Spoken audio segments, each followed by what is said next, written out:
The finishing touches on the Miami Dolphins 2023 Prospect Spotlight Series on the offensive tackle position, our final positional rankings, which prospects are realistic for the Dolphins to target at 51, who, if anyone, we're targeting to trade up, and who the top of the Dolphins draft board looks like from Locked On Dolphins perspective when combining the tight end position and the offensive tackle position, all here on this episode of Locked On Dolphins.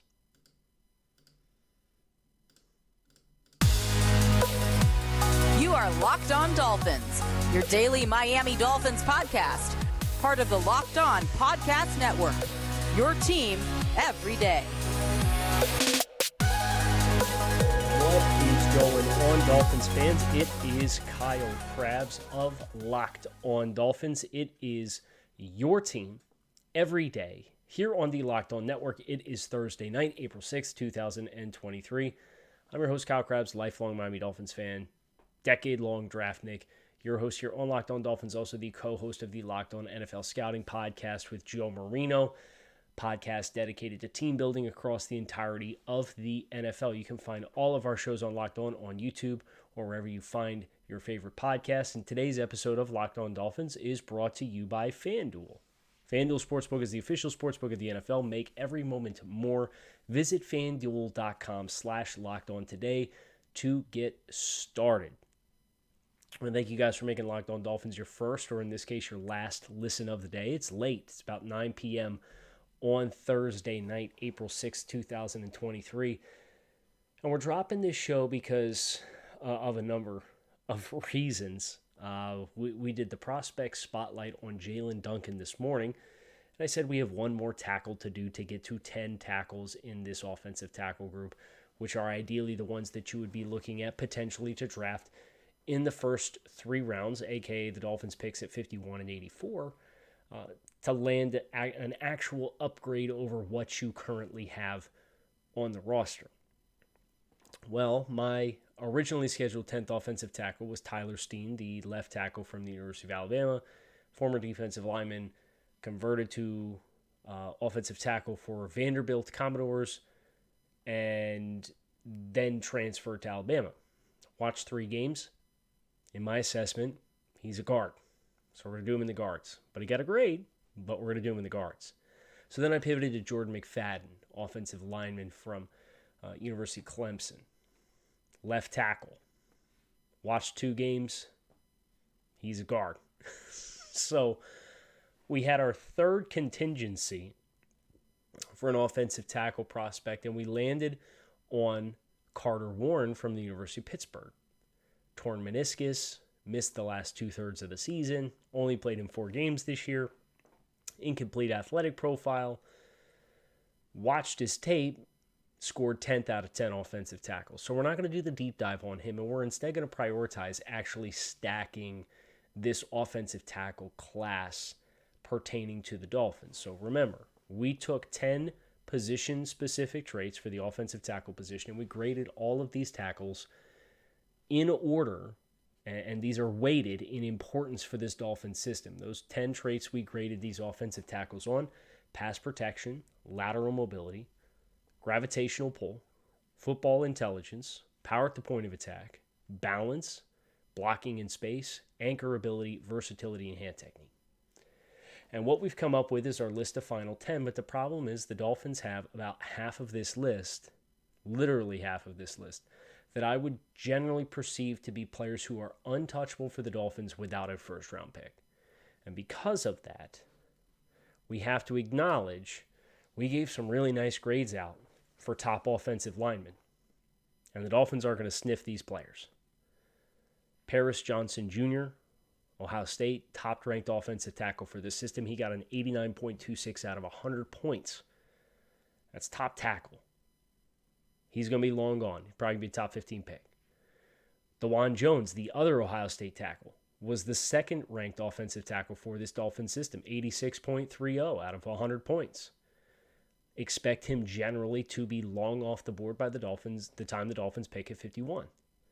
Peter Skoronski, there's guard tackle flexibility here, 85.56 out of 100. This was our third-ranked offensive lineman, presuming he's an offensive tackle, In the predictive untouchables bucket, Peter Skoronski is currently talked about as a top 15 to top 20 selection in this year's class. You don't get forecasted for 9 months in that stratosphere and then suddenly fall to the 50s. Darnell Wright, red hot player, not a great scheme fit. I think he's better in gap schemes, but a red hot player predictively. He scored the lowest out of the 5 players I would consider to be untouchables as things currently stand. And then Broderick Jones, who also in my mind is better in gap schemes, in 83.70. So these 5 players, Paris Johnson Jr., DeJuan Jones, Peter Skoronski, Darnell Wright, and Broderick Jones, they were all graded for this exercise, but they were graded with the acknowledgement that these players, just simply put, are not going to be on the board when the Dolphins have an opportunity to pick, even if they find themselves in a position to trade up. Now, you might get one of those players that slides into the late 30s, and the Dolphins can make a splash. Remember, they traded up to 42 from pick 50, giving up an extra third-round pick to go get Liam Eichenberg in a draft day trade just 2 years ago. That didn't work out great. But at the very least, it's an embodiment of the potential cost to get into that strike zone and that stratosphere from a very similar spot to where the Dolphins are currently scheduled to pick. And if one of those 5, I should say, if any of those 5 tumble to that stratosphere, it's well worth the Dolphins' considerations to ask themselves, do we need to go get this player? The likelihood of that, however, is next to 0. Now, what we do have as a result of this is we have the other 5 offensive tackles that I generally perceive to be highly realistic players for the Dolphins to be able to target based on their draft stock and range. The quality, however, of those players, especially when foiled against what the Dolphins have and defining what an upgrade looks like. I took the Dolphins' 2 projected starting offensive tackles, Teron Armstead and Austin Jackson, and I graded them on the same scale with a slant towards blocking against NFL competition versus these college players who are blocking against college competition. So it's graded on a curve.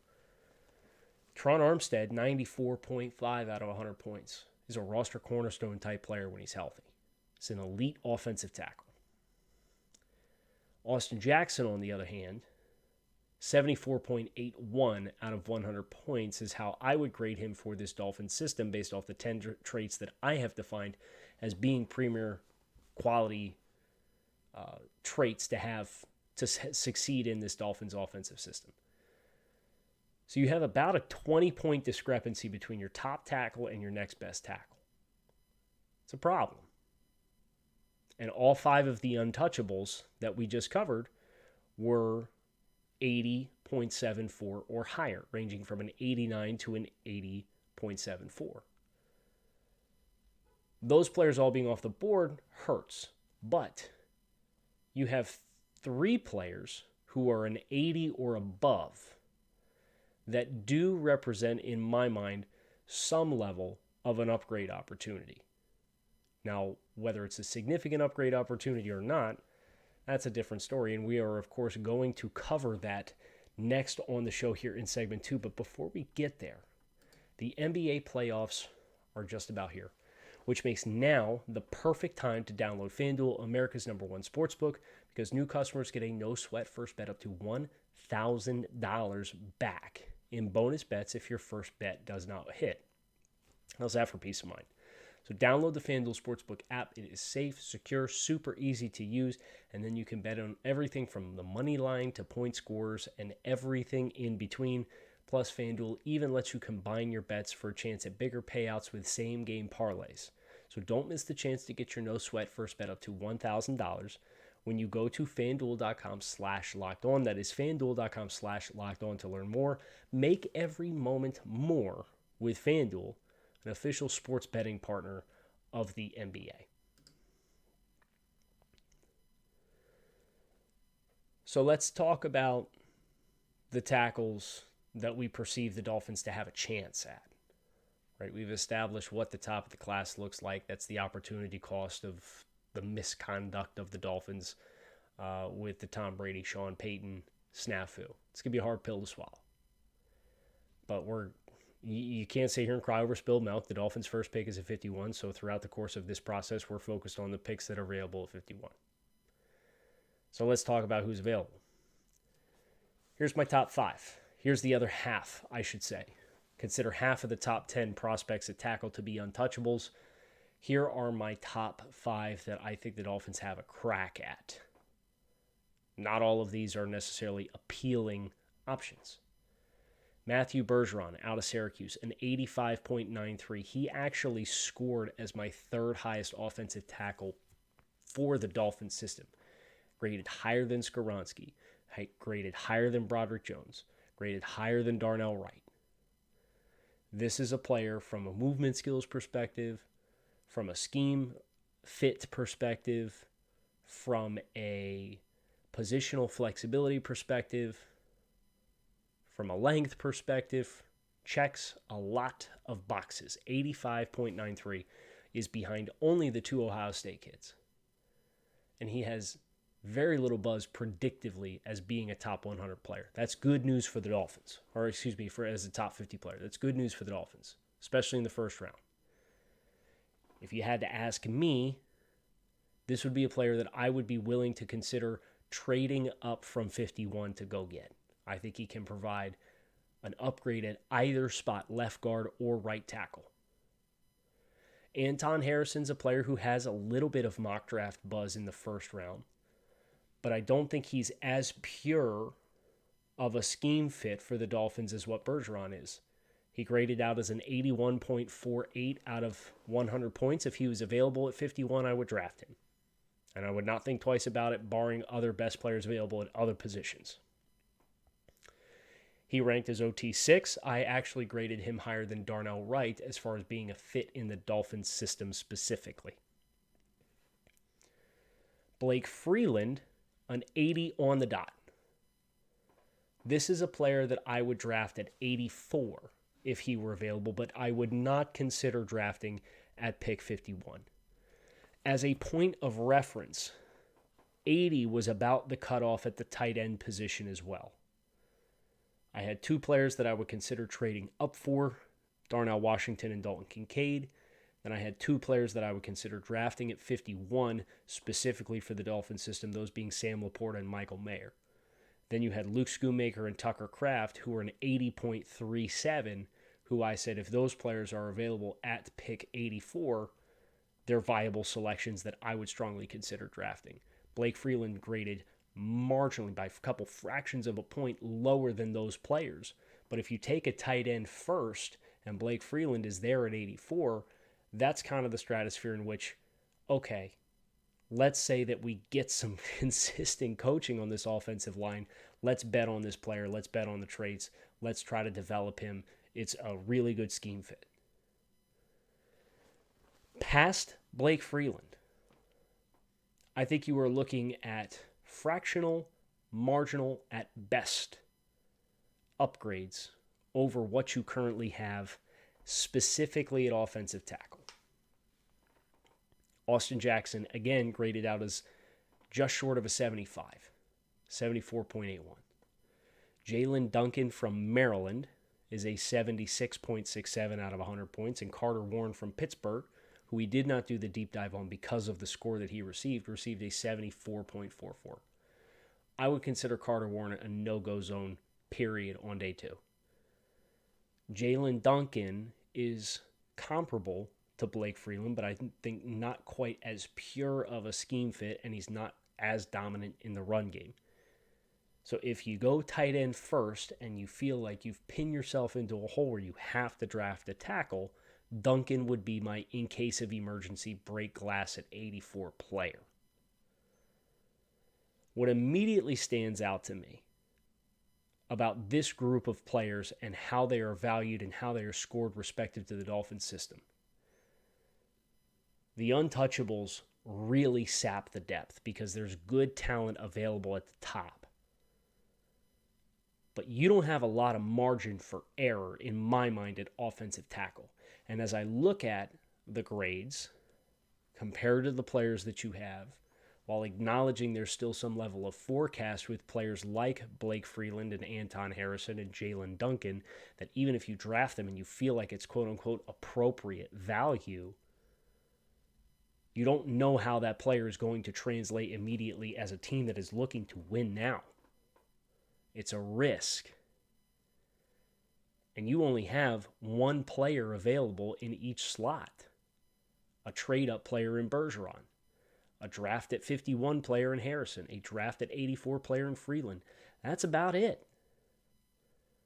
That's not a good place to be. And as I continue to sit here and I look at the numbers and I think about, I had to watch a number of other offensive tackles just to find a 10th one that I felt like was appropriate. Now, there's some other guys who are projecting inside to play at guard, like the names that we mentioned, the Jordan McFadden's from Clemson, the Tyler Steens from Alabama, the Old Dominion kid, Saldiveri, is a player to watch as well. We're going to do him on the interior offensive line group. But those players don't project or forecast consistently as NFL offensive tackles. And if I look at what's available to the Dolphins, you have to have a fortunate break, in my mind, on the board with one of these players, a Bergeron or a Harrison, to justify drafting a tackle that you feel like is a meaningful upgrade at the position.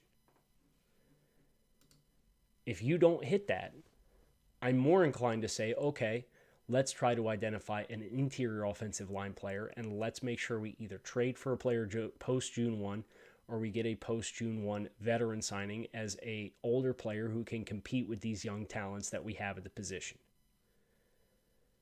But to draft one just to draft one, I had somebody say in response to that observation on social media, Chris Greer's kind of put us in a bind yet again with hopes and dreams at offensive tackle, to which I'd say, I'd rather you play it the way that you did and not pay Jawan Taylor $20 million or Mike McGlinchey $17 million. I wouldn't have minded Trey Pipkins for $8 million. I wouldn't have minded Caleb McGarry for $11 million. But the vast majority of the names that have been associated with upgrades for the Dolphins in the offensive line went for market reset dollars. They're not market reset players. And now you're looking at a thinning herd at offensive tackle at pick 51, where you don't really feel like you have a lot of upgrade opportunities. So I would probably have a tentative plan and strategy to say, let's go in a different direction and plan to address post-draft the offensive tackle spot and get bodies. Let's get bodies after the draft would be probably my plan in looking at the way the talent breaks and what's available and what is not. We're going to look at the offensive tackles and the tight ends combined and what the top 5 predictive at 51 players look like. Here to close this show, before we transition, we're going to go to running backs next. Jahmyr Gibbs is first on deck on Friday. So buckle up. It's an exciting player. Excited to dive into the tape. Another thing before we get into top 5 across 2 positions for pick 51, I'd like to consider extending the formal invitation for you guys to join the subtext community. You could text Dolphins to 305-419-3924 and text with me directly talking about the Dolphins. You get a chance to see some of the show notes, get behind-the-scenes notes on all of these draft grades and the draft board as it updates in real time, and my 5-year salary cap table and a roster assessment that I look at, and ask me questions and have influence on the show and the content that we're creating here on Locked On Dolphins with this community. It's the early signups have been awesome. You get 2 weeks for free to figure out if it's for you or not. And again, you can text Dolphins to 305-419-3924 to sign up for the subtext community. Get a little bit of a feel of it, decide if it's something that you want to do. It's a couple bucks a month beyond the free 2 weeks if it's something that you're interested in. So if you're sitting around this weekend, you want to talk a little Dolphins football, text me, 305-419-3924. Top 5 predictive for 51. And that includes a couple of trade-up opportunities that I think are realistic options for the Dolphins. I've graded 2 positions. I've graded 20 players between tight. That's a lie. I've graded 21 players. Excuse me. I hate lying to you guys. 21 players at tight end and offensive tackle. And then if you include like Tyler Steen and Jordan McFadden, technically it's like 23. Here are the top 5 that I have, including 2 players that I would trade up for that I think the Dolphins have a realistic chance to actually pull this off for. It's Darnell Washington and Matthew Bergeron are my trade-up candidates. I would go get either one.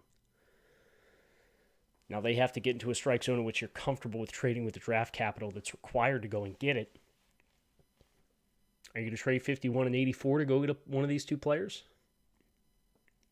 I would probably trade 51 and 84 for Darnell Washington. He has a 91 score out of 100 points. That's a quality starter right off the jump in my mind. Bergeron, 85, just short of an 86. 6 points lower than Darnell Washington. And as a point of reference, you have a whole slew of players. The drop from the second player on this board to the 5th player on this board is 4.5 points as compared to the 6 points in the gap from Darnell Washington to Matthew Bergeron. Washington is a difference maker in my mind. He's still head and shoulders between offensive tackles and tight ends, the best available player on the board, far and away. The player you get a chance to land that dude, you go get that dude. But if Washington goes, say, in the first round to Cincinnati and Bergeron slides to 40, yeah, I'd trade up for Matthew Bergeron. Wouldn't feel bad about it either. If you're going to stand pat at 51, I think your top candidates are Sam Laporte at tight end and Anton Harrison at offensive tackle. Now, whether or not those guys are actually there, including Michael Mayer, who I think graded out probably a little more surprisingly low. He's the 4th-ranked player on this list, so the full top 5 is Washington, Bergeron, Laporta, Mayer, Anton Harrison for players available at 51. I wouldn't be surprised if Mayer is a little cooler in the NFL circles than what he is in draft Nick circles and in the media. We kind of went over that when we did the Mayer deep dive. But those are the top 5 players that I have available. I have a feeling Jahmyr Gibbs is going to be cracking this list. The question is whether Jahmyr Gibbs cracks the top 3 or not, because the 85 and higher are Washington, Bergeron, and Laporte. If you walk out of pick 51 and you have one of those 3 players right now as a great player grade is an 85 or better, you feel fortunate about the player that you got and the value that you got. I'm not going to spoil where Gibbs is, but I've seen plenty of Gibbs. I got a pretty good feeling for where he's going to stack on this list. So you're going to want to make sure you keep it locked in right here on Locked On Dolphins, your team every day. Fins up. I appreciate you guys checking out the show. You can find us on YouTube or wherever you listen to your favorite podcast. Hope to see you all again soon. You can find your team every day here on the Locked On Network. We don't just say it, we live it on a daily basis. Make it a great rest of your day. Make it a great rest of your night. And I'll be back again tomorrow to talk to you all about Jahmyr Gibbs and at least one more running back along the way. Fins up.